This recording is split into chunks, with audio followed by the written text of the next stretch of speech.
বিসমিল্লাহির রহমানির রহিম। মোহাম্মদ হাসান কিচেন থেকে আসসালামু আলাইকুম। আজকে আমি পুঁই শাক রান্না করে দেখাবো। পুঁই শাকটা খুবই কমন একটা খাবার আমাদের বাঙালিদের জন্য। তবে এই খাবারটা যদি অন্যভাবে তৈরি করা যায় তাহলে খাবারটা অবশ্যই আনকমন হয়ে যায়।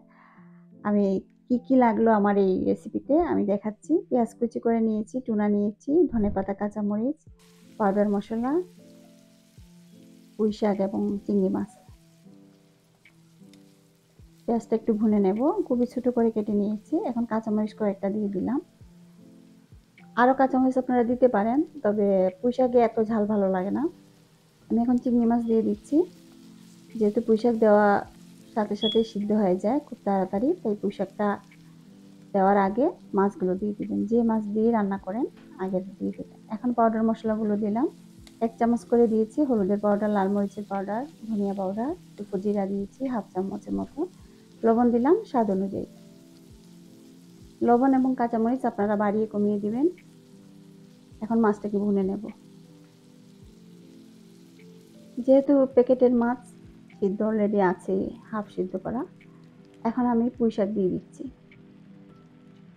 পুঁই শাক ভালোভাবে ধুয়ে পরিষ্কার করে কেটে এই সাইজেরই কেটে আপনারা নিয়ে নেবেন। এখন একটা ঢাকনা দিয়ে ঢেকে রাখলাম পুঁই শাক যতক্ষণ না বসে যায়। এখন 5 মিনিট পরে আমি ঢাকনাটা সরিয়ে নিয়েছি। এখন আমি টুনা দিয়ে দিচ্ছি।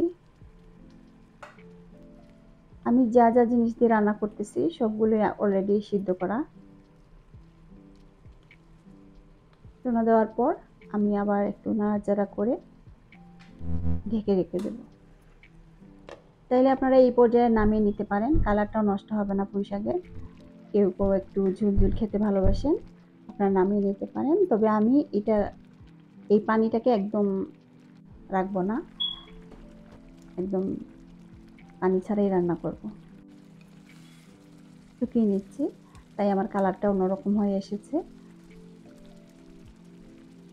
খেতে অনেক দারুণ হয়, আপনারা এইভাবে করে দেখবেন। চিংড়ি এবং টুনা দিয়ে এই পুঁই শাক। এখন শেষ পর্যায়ে এসে গিয়েছি, ধনেপাতা দিয়ে দিলাম। ভালোভাবে নেড়ে চেড়ে নামিয়ে নেব। একটু সময় নিয়ে আপনারা করবেন, অল্প আগুন দিয়ে রান্নাটা করবেন। যে কোনো রান্না অল্প আগুন দিয়ে করবেন, তখন খাবারটা অনেক ভালো হয়। একটা বাটিতে নিয়ে নিয়েছি, করে দেখবেন, অবশ্যই ভালো লাগবে খেতে। ভালো থাকবেন সবাই, আল্লাহ হাফেজ।